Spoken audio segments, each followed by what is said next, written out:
10x your service design offering with Smaply. Take 20% off any order with This is HCD 20 off. Let's superpower you and your design team's potential.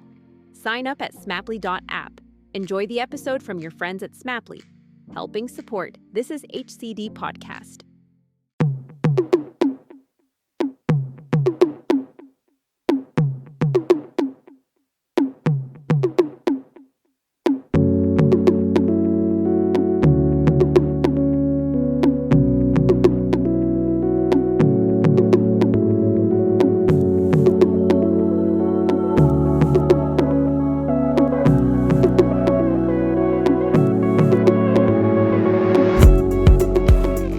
Hello and welcome to Bringing Design Closer. My name is Gerry Scullion and I'm a service designer and founder of This is HCD and the CEO of thisisdoing.com, where we provide live online design and innovation classes, providing training for service designers, design researchers, product managers, user experience designers, content designers, and much, much more. Now, today in the show is Bas Raijmakers, co-founder and creative director of Standby, a specialist design research organisation for service innovation based in London and Amsterdam. Now, Bas is also co-founder of the Reach Network. I'll throw a link to that in the show notes for any of you who don't know what the Reach Network is. It's a global network of agencies specialising in human-centred design research. It's a wonderful organisation and definitely worth checking out. Now, Bas is also a partner of This Is Doing and works alongside myself and a host of other amazing people. And some of the courses that Bas has live currently on thisisdoing.com revolve around life-centered design and designing for resilience. And we discuss in this episode the local differences of human-centered design and how people are currently researching and what are the common problems in this. And how can we as practitioners become more culturally inclusive. Now, Bas is a wonderfully deep thinker and has fantastic insights into what we need to do to not only improve design, and that's with a capital D, but also how we can make more of a global impact with our work. Let's get into it. Bas Raijmakers, a very warm welcome to Bringing Design Closer. How are you? Thank you. I'm fine under the circumstances. Absolutely. Where are we coming from today? From Amsterdam. I've been in lockdown here in Amsterdam since mid-March. Oh, nice. You could be in worse places. Are you in the city? I am in the city. I'm looking at a canal right now, which is really nice. What are the many canals? Yeah, there are many canals. This is voted actually the most beautiful canal of Amsterdam, so I'm very lucky. As declared by Bas. Well, Bas, for anyone who doesn't know you, let's start off by telling us a little bit more about yourself and what you do. Yes, fine. So I live in Amsterdam, but actually I also live in London, which is making this time a bit hard for me. I'm used to living 1 week Amsterdam, 1 week London. And that's because I run a design research studio together with my partner, Gerry van Dijk, in Amsterdam and London. And we have a team of about 10 people across those two locations where we actually do work for all kinds of organizations. We'll get to talk about that, I guess. And what we do is using design methods to do research, basically. You know, I've known the work of Standby for quite a while, and you do some fantastic work in the design research space. And I should point out as a disclaimer, myself and Bas is a partner in This Is Doing, which is our new training function that we've created as part of the This Is HCD ecosystem. I'm super excited about that. But today we're going to talk about how we can take global perspective on human-centered design while respecting local differences. And this is a huge topic and something that has been very close to my heart since when I lived in Australia, where for the first time I started to question the methods of design. And today, we're going to get into those kind of conversations. But I'm interested in your perspective, Bas. How did this topic come about through your eyes? Well, mainly through personal experience initially, I guess. There's several routes. So the personal experience comes from starting to do my PhD at the Royal College of Art in 2003 in London. And before that, I only lived in the Netherlands, mostly Amsterdam. So, but since then, I've lived in London and Amsterdam as well, kind of 50-50. And that kind of gave me the personal experience of living in two cultures and realizing that they are quite different, however near they are, and how many wars they have fought over the many years in the past. We've been very connected in all kinds of ways, but still, there's a very different culture there. And it's if you do design research, it's really super important to be aware of that and to know that, because those cultural differences really influence how people use services and what they expect from services. Yeah, no, absolutely. So, how are you currently seeing it? So, I know you're very active in design research. What are the problems? Is it within the method, or is it within the mindset, or both? I think it's first perhaps in the awareness that's not always Hmm. there. Also, if you Hmm. look at design schools, it's not really taught that much. True. Yeah. It's taught now a bit in TU Delft here, for instance, the biggest design school in the Netherlands, Hmm. one of the biggest in the world as well. Yeah. And my College of Art, where I did my PhD, it was present because so many cultures are present there.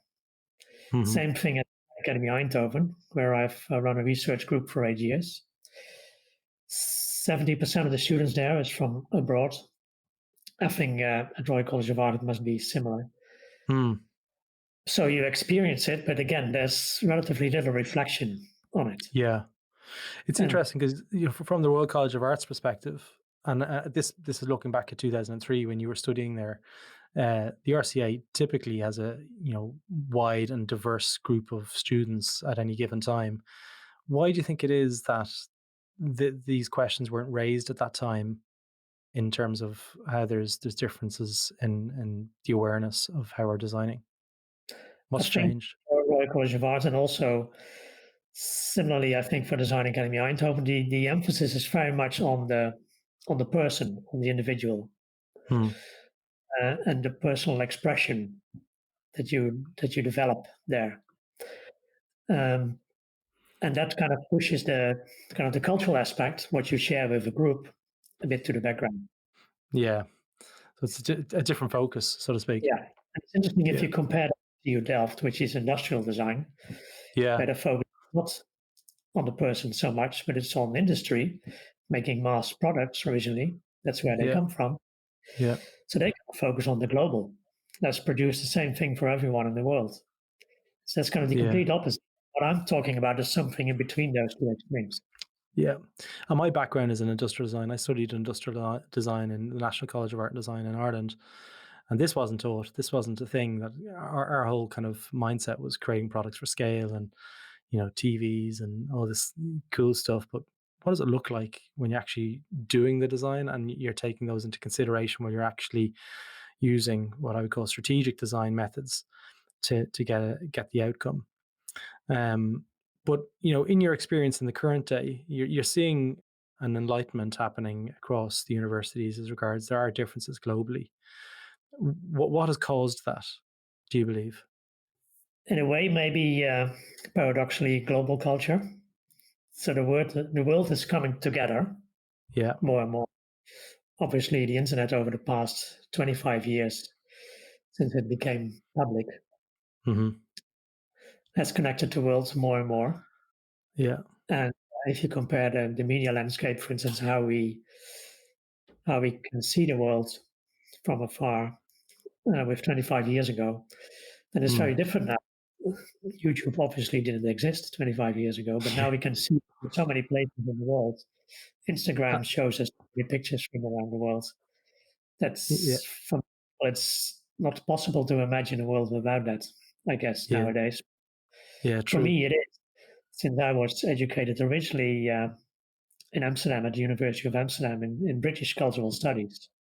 And Mm. this was in the 1980s when we had none of those things. I had to take a bus to London to Foyles to actually get my books. So Really? there was no other way to do it. You could kind of order a catalog from Routledge and then find a few books and then go there to kind of see what else they had. So our tutors basically sent us on a bus to London to get our books. Which I'm sure there's some brilliant stories of Bas and the class going over to get their books. Yeah, it wasn't it wasn't a punishment, but It was the but start of enlightenment for Bas when you went into British culture for the first time to get your books. yeah, ride by bus at 5 a.m. in the morning. That's the right way to do it. Absolutely. Absolutely.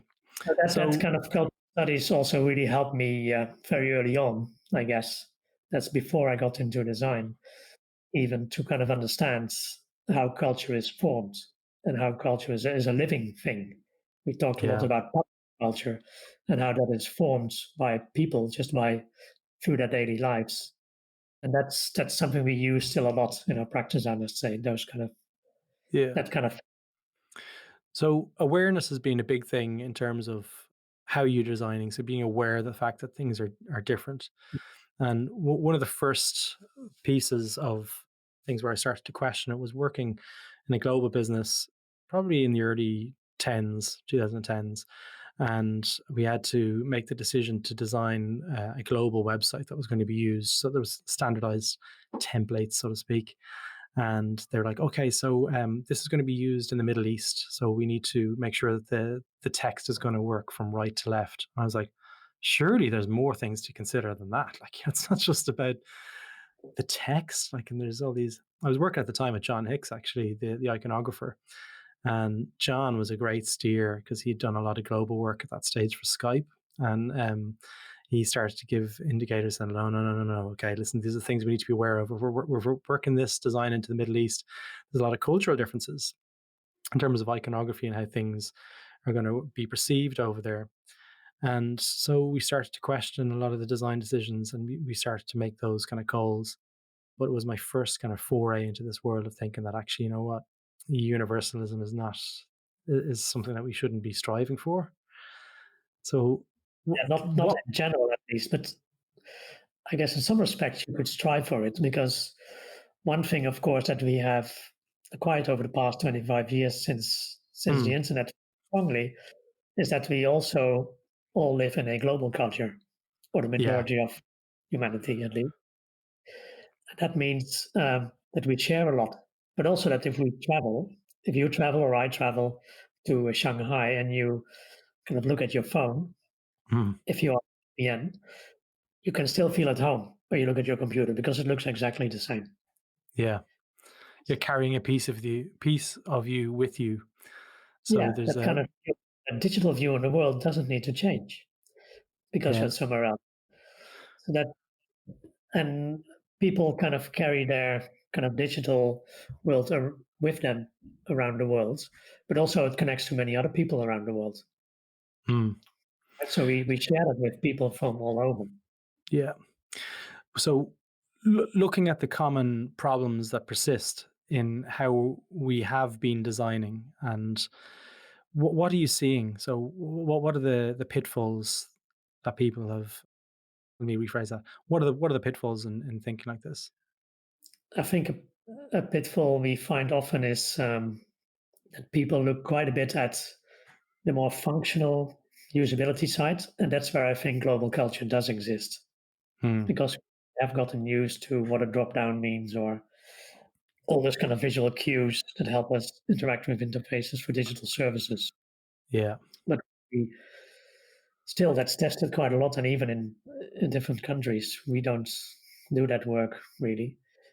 What we do for our clients is more what's often called foundational research, Hmm. kind of looking how does this fit in people's lives, Yeah. how is that different in different places in the world. But cultures we should not limit also to kind of national cultures. It's Yeah. also cultures or perhaps cultures of people who want to be close to nature. So those are also cultures. That's all kinds of cultures. Nationalism is only a nation states are relatively young Hmm. in the world, 200 years. There's many other cultures that have much longer histories Yeah. No, that we absolutely. other ones as well, obviously. Like youth culture is younger than nationhood. Yeah. So these cultures are also important. You have to figure out in that kind of foundational research which cultures actually have have kind of meaningful differences for the service that you're working on. So often you find lots of differences when you do this kind of research, For instance, let me give an example from an old project we did. This is like almost 10 years ago, I think, for Nokia, where they wanted to understand the future of and also the present of digital writing. And we did that research in 5 scripts, also 5 locations. So it was a Latin script, Arabic script, Hindi, Mandarin, and Cyrillic. So we had teams in 5 different countries, people who were kind of locally aware and kind of had basically lived there for a long time, grown up there most of the time. And we had to kind of look beyond this kind of functional stuff that you just talked about from left to right or from top to bottom or that kind of stuff. But really, what does writing mean? In China, for instance, we found that the calligraphy of the script and the handwriting was really important for people in kind of meeting others and kind of showing off, you could say, their handwriting. Writing a poem, they laughed in handwriting, taking a picture of it and then sending it. It's much more important than actually being able to write Chinese script on a screen. Yeah. So that's something that goes much further back than purely the digital. The digital then needs to support your craft, basically, and kind of showing off your craft.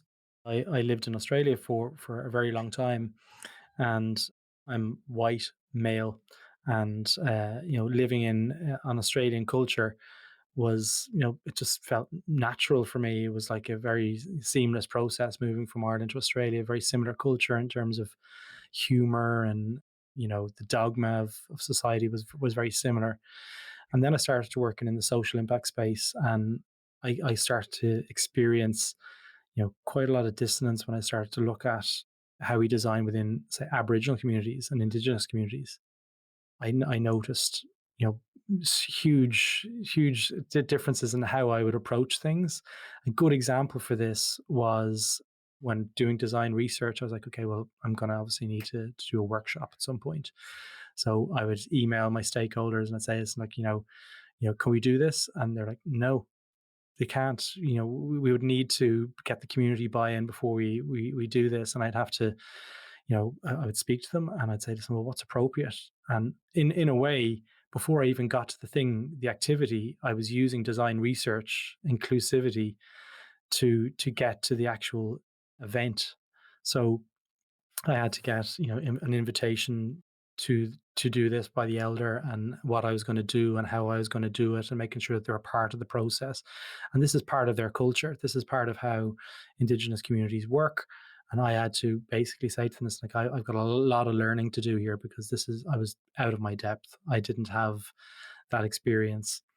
But the more I got into it, I noticed that the fundamental differences in society, in their society, such as the Koori court, I'm not sure if you were the Koori court system in Australia, how they deliver justice versus how Western culture delivers justice are two very different things. By default, the Koori court is a very inclusive. It involves all parties in terms of the crime, in terms of the parents and the children and the cousins and the community, and how they're going to actually inform the rehabilitation process. So it was very different. The actual fundamentals of society are very different for Indigenous communities, and that was, admittedly, it was overlooked on my part at the start. But once I started to see that light, I was like, okay, now I need to get more involved. I need to ask more questions about what's appropriate. Yeah, so it's a good example, because it shows what we have seen all the time, that these cultural differences, it's not just in the results that you get from the research that you need to be aware of that, but also in how you collect your data. Okay, let's talk about that, because that's interesting, because I've had a little bit of experience in that, but I'd be interested to hear your perspective. Yeah, so one of the things that came out of my time at the RCA, and then also the many conferences I visited shortly after, is that I created this international network, Reach, the Reach network, which is about 18 studios around the world, based in, I think, just over 20 countries. And they all do design research as at least part of their practice.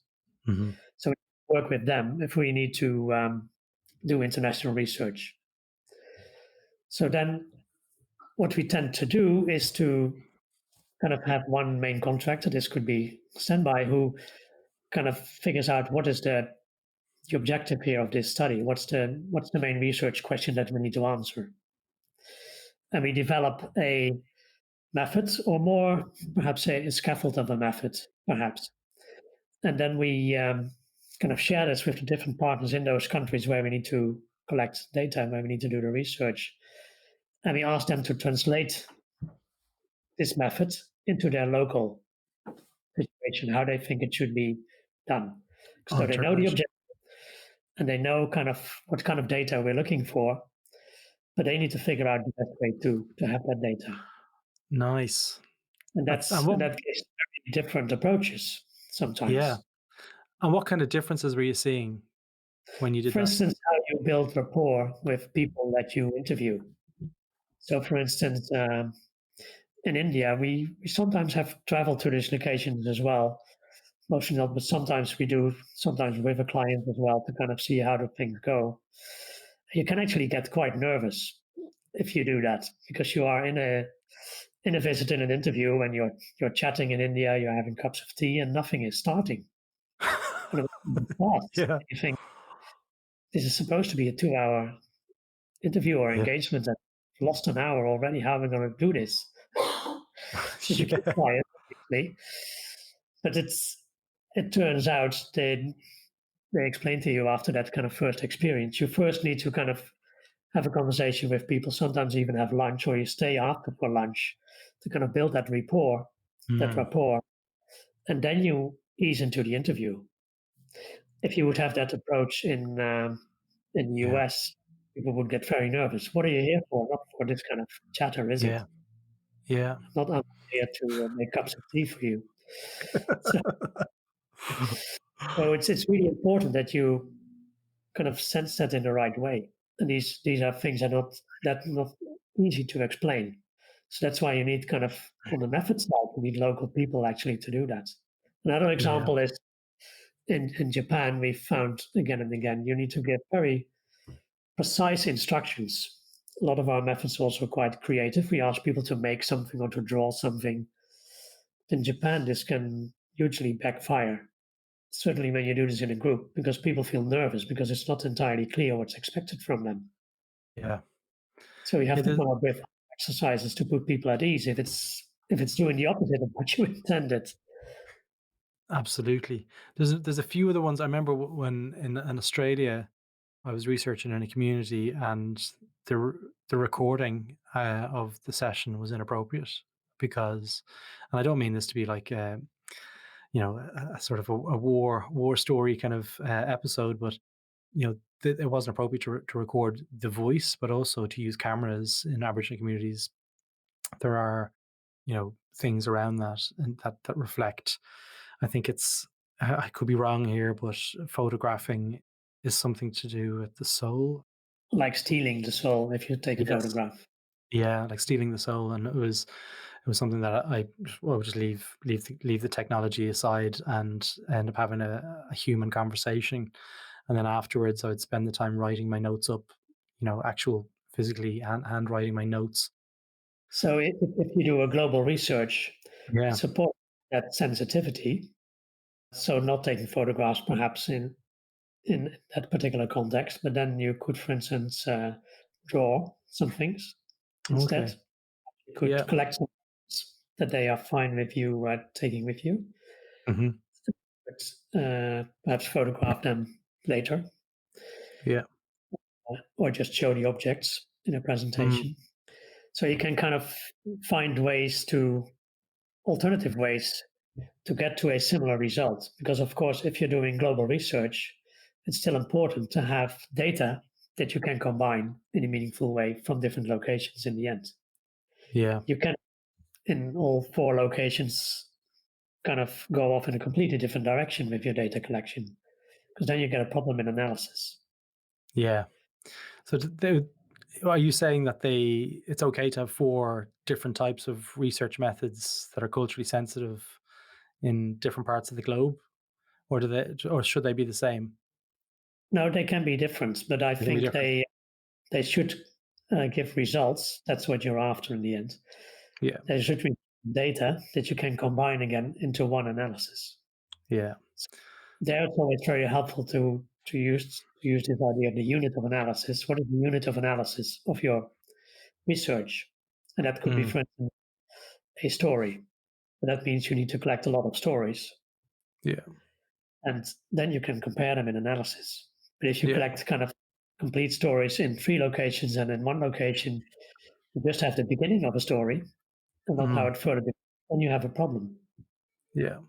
So diary studies is a technique that I've Mhm. used in the past. Is that something that you would feel would be something that you'd use quite a lot? Yeah, we've used it a bit more over the past months, actually, also because of Yeah, this current the lockdown. situation of we can't travel. Hmm. Definitely, you can use that. Yeah, and we find we get the best results if we have a conversation with participants during the time of the diary study. So we Mhm. look at what they produce, and we respond to that. Firstly, it creates a personal relation between you and the participant. They feel they actually are writing it for someone, and someone is looking at it and responding to it personally, Okay. rather than writing it in a black hole. Yeah. So that's a big difference. But also, you can actually kind of see what's happening across your different participants, and this already creates often some emerging insights Hmm. that you might want to pursue a bit deeper. So you can then ask follow-up questions to people So as well. presumably, when you say that, are you able to, do you feel it's appropriate to use technology for diary studies in that sense globally? There's obviously certain instances where you can't. Well, it depends, of course, on who you want to speak to. Mm. You need to make sure that people are comfortable to use technology Yeah, for of the kind of course. topic they talk about. Yeah. That can also, for instance, we did a research recently in Japan and the US via diary study, but also some online workshops around kind of how people feel about their health in relation to going to the toilet. Okay. And then a bit of a distance that technology creates can actually help you for people to speak a bit more freely about it than Yeah. when you're just sitting opposite them at a table or something like that. Yeah, absolutely. Because it could be quite embarrassing to talk about something like that. So there's Again, it's very much culturally dependent how embarrassing that is. yeah, yeah, absolutely. It to be a lot more Um, embarrassing for the Americans than for the Japanese, actually. oh, really? Yeah. They just don't talk about stuff like that. It doesn't happen. For it depends if you connect it to health or not. If it's is it about health or is it about hygiene? That's very Okay. different. Yeah, the framing is key. It's about hygiene. It's more embarrassing than when it's about health. Yeah. So, going back to the whole kind of like, awareness you mentioned is one of the key pieces of how we're currently designing. If you had to give a shout out to people here now and what they could take away from this and how they might change their process, what things could they be doing, like actual changes to their processes to ensure that they're being respective to the locale that they're designing for? Well, I think in terms of awareness, when you kind of start or even when you're in the middle of a project, it's really important to think about what are the basic human behaviors and needs or Mm. aspirations or dreams that are related to the service that you're creating. Hmm. And once you are able to name these, to wonder what do we know about these kind of basic human behaviors Yeah. and dreams, actually. How much do we know about it, and how much do we know about kind of meaningful differences within the population that we're designing for? Yeah. Global population, and for instance, your topic is kind of listening to music, then of course that has a very different way of a different role in people's lives, depending on what kind of cultures they Hmm. live. Yeah. So, is participatory design and, ensuring that you've got an inclusive, diverse team, it Hmm. sounds like it's only going so far. There's still bits beyond, like, that we need to consider beyond that. Like, it's everything about how we approach and how we document and how we derive insights and how we take those insights into action. The whole process really needs to be, I don't want to say rethought or redesigned, but I've used that and I've spoken about that in the past. But from what you're saying here is there's some fundamental things that we need to reconsider. Yeah, we can go to different levels here, I think. Yeah. Participatory obviously is something with a quite long history as well, decades, Hmm. and that has evolved over time as well, Hmm. I would say. Yeah. Um, at the moment, perhaps as I see it, its main function is to allow people a bit more kind of control Hmm. over their own environment and the kind of system that they are part of, that they need to survive, basically. So a good example perhaps is the energy system. There's clearly a big issue with the climate emergency we're in, and Hmm. lots of people kind of feel the need to have kind of bigger control over how they use energy, where their energy is coming from. And these traditionally, since industrial times, of course, have been very big systems Yeah. since mid 20th century for sure. And you took for granted that electricity is coming out of a socket. And you don't Yeah. second for what's behind it. But people have started to think about that now. Yeah. So I think. that's participatory design, I think, needs to kind of become more important, actually, at Hmm. the moment, especially when we think about service design. If you see electricity as a service, how do you actually become part of that Yeah. as a Well, one of the things that I think the lockdown has given, definitely locally here in Ireland, is the interconnectedness of the rest of the world. So you're right in saying that electricity comes out of, sort of the socket on the wall, and people are going to go, it just happens. But in previous times, it would have been a case of, like, water generation, whatever it was, to give that power. You would have seen it. You would have potentially smelt it as well if it was, coming from a factory. So they realized that the stuff was being burnt to generate, so they could make that connectedness. But here, I noticed that things were happening in China, whatever, in start of February. Ireland were like, oh, well, it's over there, it's not going to happen to us. But then the ships stopped sailing from China, and the stock in the shops started to, disintegrate, and people were like, well, how come I can't get these parts? Well, China's in lockdown. So it was this whole kind of sort of realization that, like, okay, well, everything is connected. It's not just magically appearing here. The food is not just magically appearing. Things are starting to change. And I've seen it amongst our own circle of friends. Definitely people are getting a little bit more concerned and a little bit more aware about how they're living and the changes that they've made, and how not all of them are bad.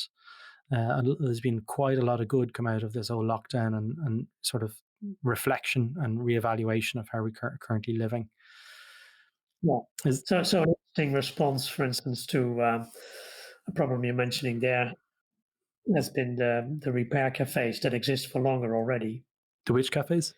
Repair cafes. Oh, So people go beer cafes repair. So or people repair cafes? go there with a broken product, Ah, and there's tears there, and they offer you a cup of coffee, but also they try to repair your toaster or your coffee machine, things like that. So that's kind of responding to this kind of precarious supply chain that you just mentioned, that yeah. you basically order a new product because you can't repair it anymore. These people do Mm, repair it. They're volunteers generally. There's quite many of them around the world by now. And this is a way of designing a new service, basically, that is a response, a very participatory response, I think, to mm, actually, I take it for granted it's just arriving on the shelf and I can buy it. And when it's yeah. gone, I throw it in the bin. Yeah. I haven't seen any of these repair cafes, but it sounds fantastic. And I am actually a repair cafe myself in my own household. My little girl calls me the repairman. So I would happily use one of those services if they existed in Dublin. Yeah, I'll have a look. They might. Yeah, no, I'll definitely look out for that. So And I'm that just trying to thing is, think. just to Say that conclude again. on that, there is, I think, a task for participatory design to look more at those kind of services. Hmm. Participatory design has perhaps been stuck a bit in products still a lot as well. Kind of how do you involve people in designing something that is then mass produced? But I think participatory design in kind of local services is really valuable and possible. I'm really interested in how participatory design can actually play a bigger role in service design and Okay. in system design. Yeah. Particularly those really big systems that we have created that we're depending on completely, like electricity Hmm. or very big supply chains of products all the way to China. We need to find more local, actually, solutions to that. And I think that can only be done in a way by involving people locally as well and giving people kind of control and also a say over those systems. Mm.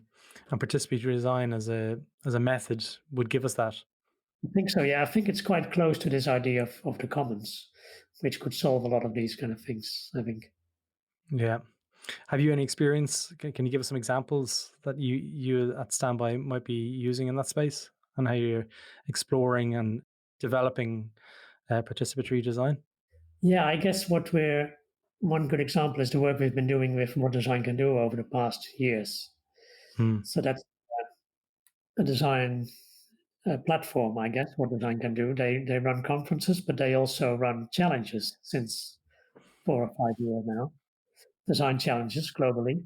And we are Yeah. their research partners. So we basically write the briefs for those challenges. Ah, okay, you're right. Yeah. Do that together again with our global network to have these multiple perspectives from in the world on actually what should be done. So the most recent one we have done is around energy Hmm. and kind of looking at how can we create clean energy for everyone. And of course, if you look at that from a perspective of Delhi or the perspective of Mexico City or the perspective of Amsterdam, it's quite different. Yeah. So the participatory here comes into play because we set up a format basically where we create a brief, kind of a global brief, and then we ask those local partners to kind of turn those into local briefs. So Hmm. add things to it and create a local perspective on it, and then run workshops locally with designers, but also other experts to kind of sharpen those briefs a bit more, even to really also see what resonates with local designers. What do you want to work on? And then when the challenge is launched, we ask we not just launch the briefing, but also a workshop package, as we call it, for everyone to kind of involve people around them in exploring those questions before Nice. they come up with ideas. So it's kind of a multiplication, allows many people to get involved. Yeah, nice. So is that something you're currently running at the moment? That We're energy currently project? so the energy one has been completed last autumn. And we're Okay. currently preparing one on waste. It's probably going to be the no waste challenge, and that will be launched mid-October. Nice. I was going to say it would be interesting to see how that would have worked in the lockdown. Yeah, well, hopefully by the time we launch, people can meet a bit more as well. It's already happening. But during lockdown, you can perfectly prepare for something like this through Mm. connections that we have now here as well. Yeah. So Bas, we're coming towards the end of the episode here.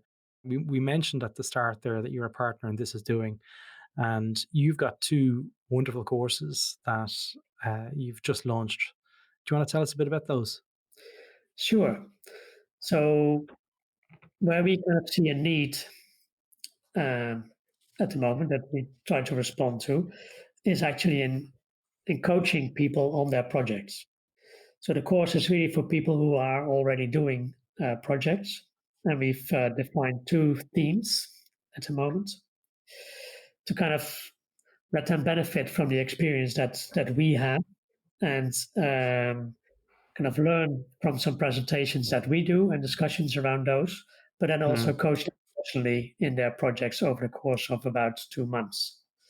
And at the end of those courses, we basically bring back the lessons that we've learned from all that coaching to everyone as a group. Yeah.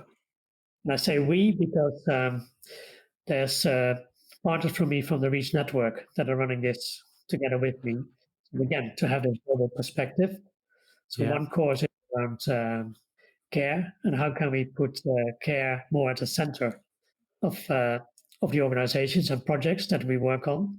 Very top, we think, around these times, because there's kind of a global re-evaluation, or re-evaluation of care, one could say. And that's run with studios based in Hong Kong, Singapore, Barcelona, and wow, I think Mexico. Yeah. No, sorry. That's exciting. And then the other one that you did is around kind of moving from human-centered design to life-centered design. Yeah. Which is also very much came out of that work we did with what design can do, and kind of looking at the climate emergency from a broader than just a human perspective. Yeah, that's going to be a really good one. I might actually try and go to that one. Well, if you have a project that is kind of running at a time, so that's kind of a requirement we have. Yeah. People who participate, that you really have a project yourself that you're working on, or maybe it could also be a task from an organization that you're kind of working for that has a relation to this, because then you will learn most. I mean, you can immediately apply it in your own work. That's the idea. You're doing design. Doing. Yeah, it's all about the doing. Well, Bas, it's been brilliant speaking with you today. If people want to reach out to you, how might they go about doing that? There's different ways of doing that. You can kind of see our website. Then you get more idea of the work that we do. That's stby.eu. I'll put a link in the show notes. Great. And there's also my Twitter account. That's kind of on and off. When I'm at an event, I sometimes tweet a lot, and then a lot not. That's Hello Bas. So we can put a link as well. And then, through those, you'll find other connections, I guess, like the ones from the region as well. Yeah, excellent. Bas, it was fantastic chatting with you today. Thanks so much for being on Bring Design Closer. You're welcome. My pleasure. So there you have it. That's all for this episode of Bringing Design Closer. If you like this episode, feel free to visit thishcd.com, where you can access our back catalogue of over 100 episodes, with episodes related to service design, product management, design research, and much, much more. And if you're interested in design and innovation training, feel free to check out our business, thisisdoing.com, where you can join online classrooms and learn from the world's best design and innovation leaders. Join the This Is HCD newsletter, where you'll receive updates from the network, and also, if you're interested, apply to join the Slack community on thishcd.com. Stay safe, and until next time, take care.